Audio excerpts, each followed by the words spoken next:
The days of the illegal Crimean bridge are officially numbered. The heavy Ukrainian underwater drone, Sea Trident, is ready to help with that. This maritime drone with a ton of explosives operates in stealth mode, can function at depths of up to 60 meters, and carry out long-range autonomous missions, including intercepting other underwater vehicles. But the coming destruction of the bridge is just one part of a large-scale operation that is already turning the occupied peninsula into a fiery trap for the Russians. We'll tell you all the details right now. Urgent! The occupiers are in a panic! Crimea is becoming an island. Fedorov's sensational statement. The Ministry of Defense is calling on residents to evacuate. That very operation has begun. Russian air defense is bursting at the seams under the strike of hundreds of Ukrainian drones. Dzhankoy and Simferopol are shaking from powerful explosions. What is in Ukraine's crosshairs this time? But in Kiev, the current attacks were called just the icing on the cake. What's happening in Crimea? When will it return home? And how exactly are the defense forces preparing the toughest summer for the Russians? Greetings, this is the Ukraine Today channel. All the shocking details of the peninsula's blockade in just a moment. My name is Andrei Silakov. Let's begin. Another sleepless night for the Russian occupiers in Crimea turned into real fiery chaos. Powerful explosions, gunfire, and the sounds of flying drones were heard all across the peninsula. From the Simferopol district to Armyansk and Kirovsky, Russian mobile groups in a panic opened erratic machine gun fire, trying to shoot down a swarm of drones. This is reported by local social media pages. At night, there was shooting in some areas of Crimea, subscribers report. From 2300 to 2330, the flight of individual drones was heard over the Simferopol district. In Armyansk, mobile fire groups shot at a drone from 2320 to 2333. At 1:33, there was an explosion in Dzhankoy near the railway station. UAV debris hit the residential building. At 200, there was an explosion in the Gvardeyskoye area. From 206 to 212 in Kirovsky, they shot at a drone with machine guns. They missed. It flew on. The main targets of this attack were the key supply arteries of the enemy army. In the morning, the Russian Ministry of Defense rushed to report the alleged interception of 172 Ukrainian drones over Russian regions and annexed Crimea, but traditionally remained silent about how many vehicles successfully reached their targets. 172 UAVs were destroyed last night over the regions of the Russian Federation and annexed Crimea.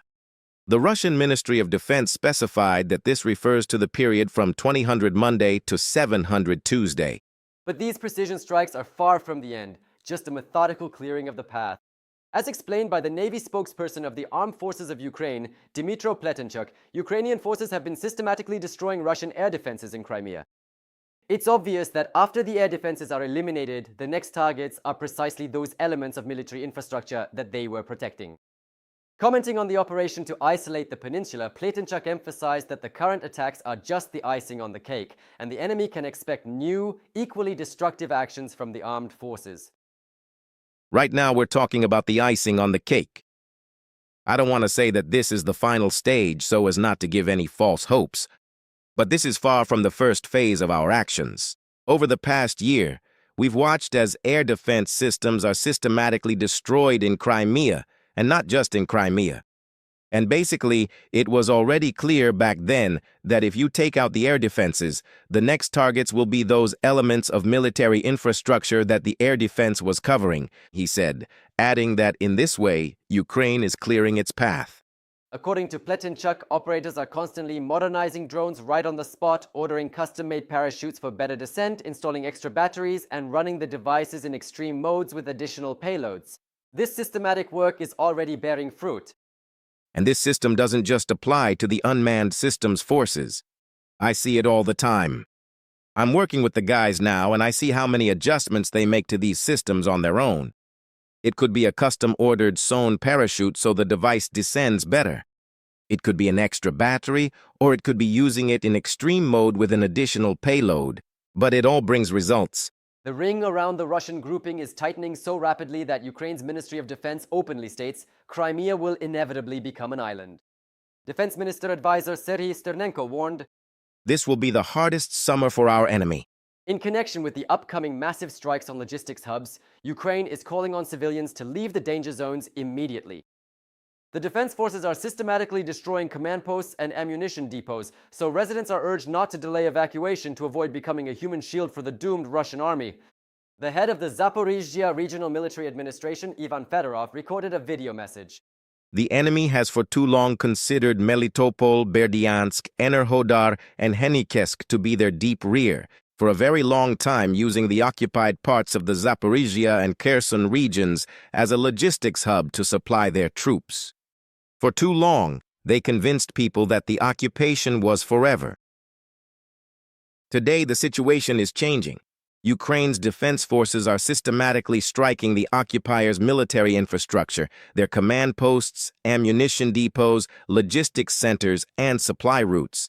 The more the occupiers use the temporarily occupied territories for military purposes, the more risks arise for civilians.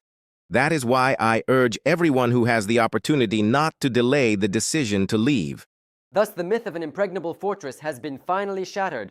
By systematically burning out enemy air defenses and cutting the last logistical arteries, Ukraine is methodically turning the occupied peninsula into a giant, isolated mousetrap for the Russian army.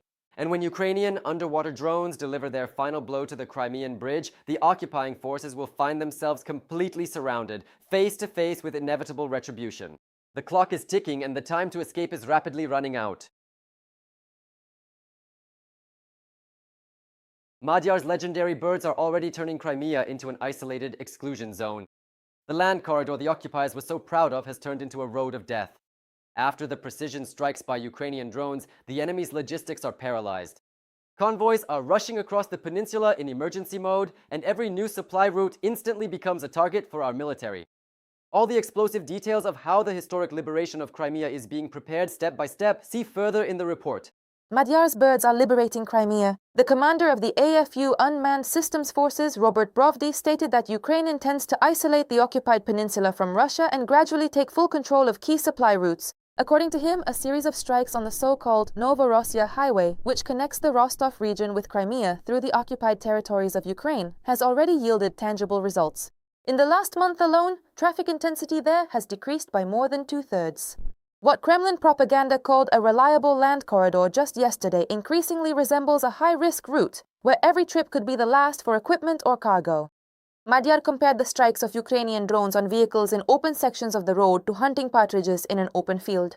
And in this satirical metaphor, there is little to laugh about for Russian logistics.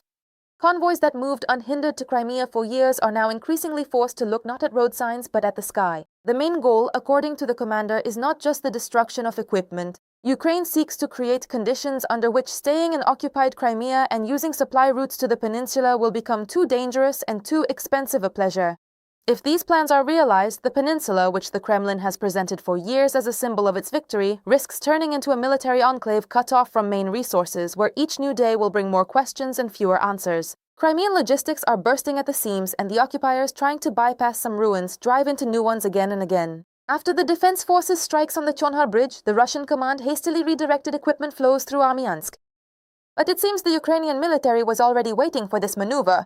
According to the commander of the 1st Separate Assault Regiment named after Dmytro Dmytro Filatov, the Chonhar Bridge received critical damage and now requires large-scale restoration. Traffic on it has effectively come to a halt. Neither trucks nor passenger cars are using it anymore. The occupiers are trying to save the situation with pontoon crossings and new routes. However, every such plan B turns into yet another problem. The Russians received the most painful blows specifically near Armyansk. After the blocking of Chonhar, the enemy concentrated a large convoy of trucks with fuel and ammunition there. As Filatov reported, the Ukrainian military struck this target, resulting in a convoy of about 50 vehicles being hit. Some of the trucks were destroyed along with their critically important cargo. We carried out another operation.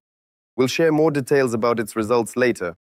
Due to the damage to the Chonhar Bridge, the enemy concentrated a large number of trucks with military cargo, which were moving specifically through Armyansk.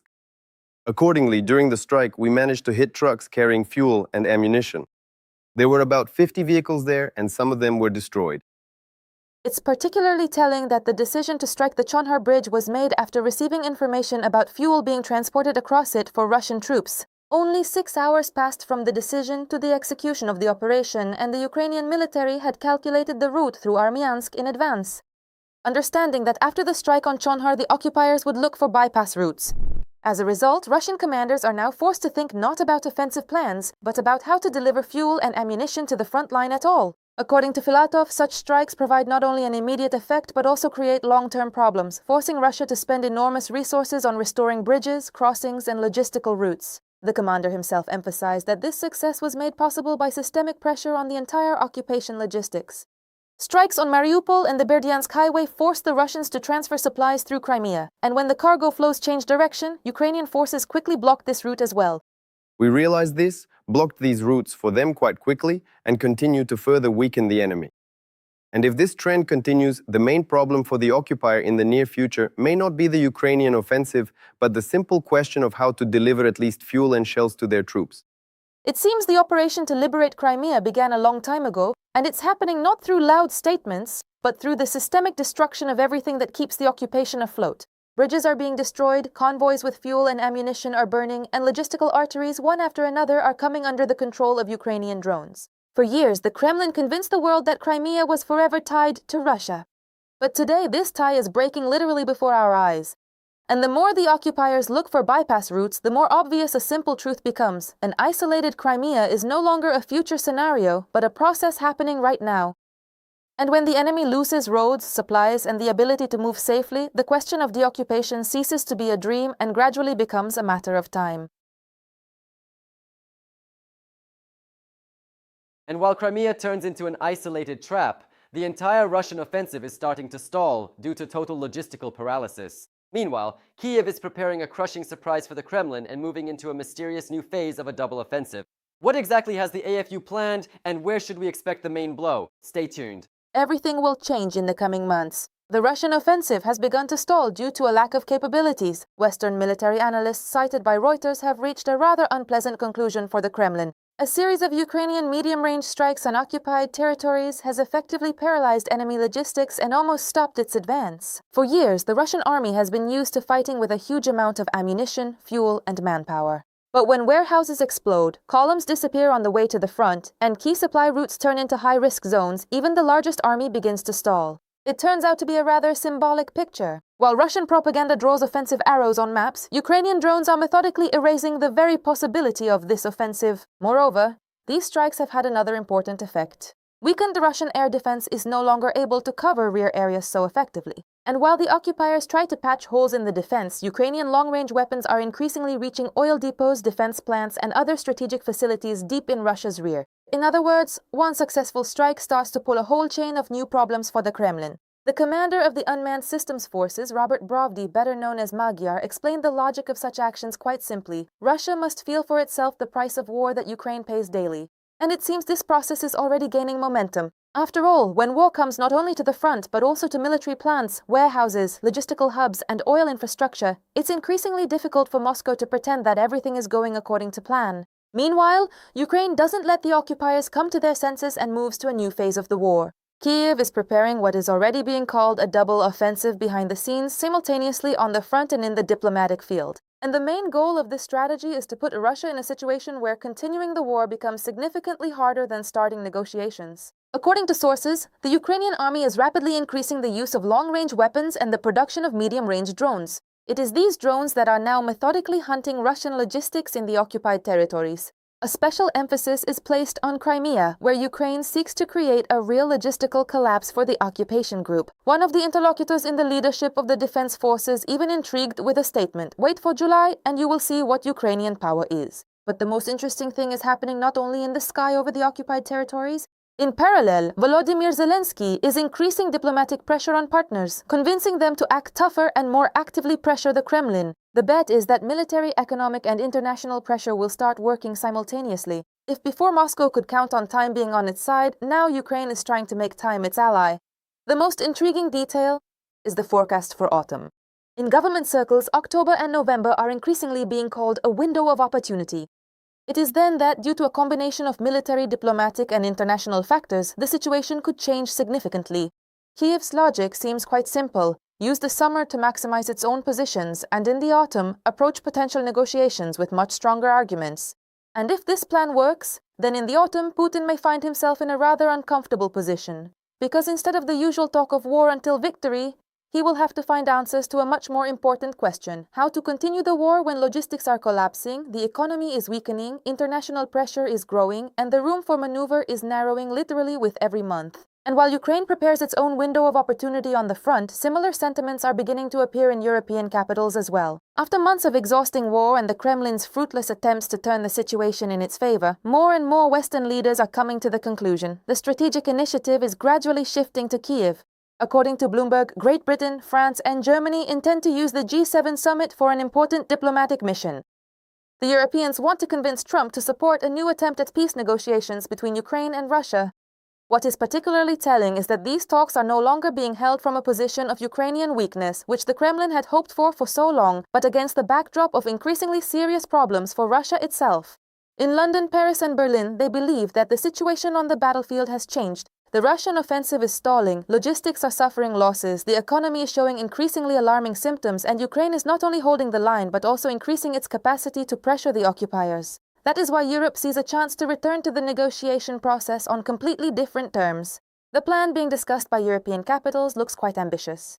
It involves an immediate ceasefire, fixing the current front line as a starting point for negotiations, and creating security mechanisms for Ukraine, including the possible presence of multinational forces. In other words, Europe is trying to build a structure that will not allow the Kremlin to simply use another pause to prepare a new strike.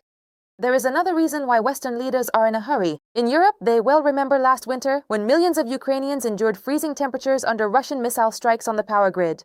And it seems that this time they want to act preemptively. After all, if the current trend continues, then in the autumn the Kremlin may face an unpleasant choice: either agree to negotiations or face the new season with increasingly weak positions both on the front and beyond. It seems that the summer of 2026 could be the beginning of a major turning point. While Russian propaganda continues to talk about being in control of the situation, the reality is turning out quite differently. The front is stalling, logistics are being destroyed, the economy is weakening, and international pressure is only intensifying. And if Ukraine can maintain the current pace of strikes and diplomatic work, then by autumn the Kremlin risks facing a fact that until recently seemed impossible. It won't be Ukraine asking for a breather, but Russia that will start looking for a way out of the trap it has driven itself into. And while the occupying army is choking without logistics, the Russian economy is rapidly hitting rock bottom. The Kremlin's fairy tales about stability no longer work. There's a catastrophic lack of money for the war, and the system is falling apart. And it's quite telling that against the backdrop of this collapse, a key figure of the Russian financial bloc, who for years saved Putin's regime from default, has suddenly vanished from the public eye. How will the mysterious disappearance of the Kremlin's chief economic architect accelerate the total bankruptcy of the aggressor country? Watch. The sudden and almost demonstrative disappearance of Russia's top financial figure is already raising more questions than answers. Elvira Nabiullina, head of the Central Bank of the Russian Federation, the person who for years kept the Russian economy on life support, is suddenly dropping out of key processes just as economic pressure on the Kremlin is intensifying. Recently, she was absent from a closed economic meeting with Putin where investments and inflation were discussed, essentially the state of Russian finances in survival mode. And it didn't look like a typical absence. All key government figures were present at the meeting, but without the central bank, which is usually at the heart of such discussions. It feels as if the main safety fuse has been intentionally pulled from the system. This looks even stranger given that this isn't the first time Nabiullina has disappeared. She has missed major economic forums, failed to appear at public events, and official explanations were chalked up to sick leave. But the more such disappearances occur, the less they look like a coincidence and the more like a symptom. And here, a picture unpleasant for the Kremlin is starting to emerge. The person who for years patched up the Russian economy after sanctions and crises suddenly vanishes just as this economy enters a phase of accumulating problems. Stripping away diplomatic phrasing, it looks as if the main financial anti-crisis mechanism has either been sidelined or is no longer capable of pulling a system that's bursting at the seams. In the Kremlin's coffers, which have funded the war for years, the bottom is already visible. Leading economists have concluded that in the fifth year of full-scale war, Russia has practically exhausted its financial reserves. What Moscow long passed off as economic resilience now increasingly resembles an attempt to hide cracks in the foundation of a building that is slowly but surely sinking. According to expert estimates, the Russian economy hasn't collapsed yet, but its structural support is crumbling right before our eyes. Economic growth has practically stopped, and the budget deficit exceeded the annual plan within the first 3 months of the year. The situation with oil looks particularly symbolic. Even if black gold prices temporarily rise, Ukrainian strikes on oil and gas infrastructure are hitting Russian exports increasingly hard. It's a paradox inconvenient for the Kremlin. Oil is still being pumped, but the money is dwindling. No less alarming for Moscow is that Russia is falling deeper into economic dependence on China. While the Kremlin once dreamed of an equal strategic partnership, the situation now increasingly resembles a creditor-debtor relationship, where Beijing sets the rules of the game. And the bill for such dependency, as economists warn, will only grow with each passing year. The most interesting thing is that Western experts are already openly talking about a window of opportunity. In their view, right now, sanctions pressure can deal Russia the most painful blow, especially regarding the shadow fleet that helps the Kremlin bypass restrictions and fill the war budget. And while Russian propaganda continues to tell fairy tales about an economy that has held up, the numbers are whispering a very different story, louder and louder. The margin of safety is melting, reserves are being depleted, and the bill for the war is only just starting to arrive. And that's not even all the bad news. Amid large-scale strikes by Ukrainian drones, oil production in Russia has fallen to its lowest level in the past year. And this is a blow not just to their image, but to the main source of money the Kremlin uses to keep funding the war. According to OPEC data, in May, Russian companies produced an average of just over 9 million barrels of oil per day. That's nearly 700,000 barrels less than the level Moscow was supposed to provide under the cartel's agreements. For a country whose budget is critically dependent on oil revenues, such a gap looks like a warning sign that can no longer be hidden behind pompous propaganda claims. A year ago, the Institute for the Study of War wrote that Russia can no longer simultaneously wage war and develop its own economy. By and large, that is exactly the case. Official figures from the Russian Ministry of Finance show that as of June 1st of this year, Russia's budget deficit reached 6 trillion rubles. Meaning, even during a period when global oil prices rose, Russia should have been earning more. But on May 1st, the deficit was 5.8 trillion, and by June 1st, it was already 6 trillion. According to Ivan Us, even high oil prices are no longer saving the Russian economy. The budget hole isn't disappearing. On the contrary, it's getting bigger and bigger. At the same time, businesses are losing the desire to invest money in the country's future. In the first quarter of this year alone, investment volume plummeted by 14.1% compared to last year. And this is a warning sign for the Kremlin, because when investors start leaving the economy, the problems ahead could turn out to be much more serious than official statistics show. When they say the economic situation in Russia is on the brink of recession, no, it's no longer the brink. It's already a recession. Now, one can only guess whether it will turn into a prolonged recession or even a depression that will last for several years. So the economic situation there is indeed very bad. Does Russia have reserves? I still lean towards the opinion that there are still reserves this year. As for 2027, there is much less certainty here. The cause of this crisis is obvious. During May alone, Ukraine carried out at least 31 attacks on Russian oil refineries, offshore export terminals, and pipeline infrastructure. This is the highest level of such strikes throughout the entire full-scale war. While Russia's oil industry once felt relatively untouchable, drones now serve as a constant reminder that being thousands of miles from the front line no longer guarantees safety. What's most painful for the Kremlin is that this isn't just about isolated explosions or localized damage. Gradually, the very economic foundation of the Russian war machine is coming under fire. After all, every damaged terminal, every shut-down refinery, and every lost barrel means less money for missiles, tanks, and continuing the war.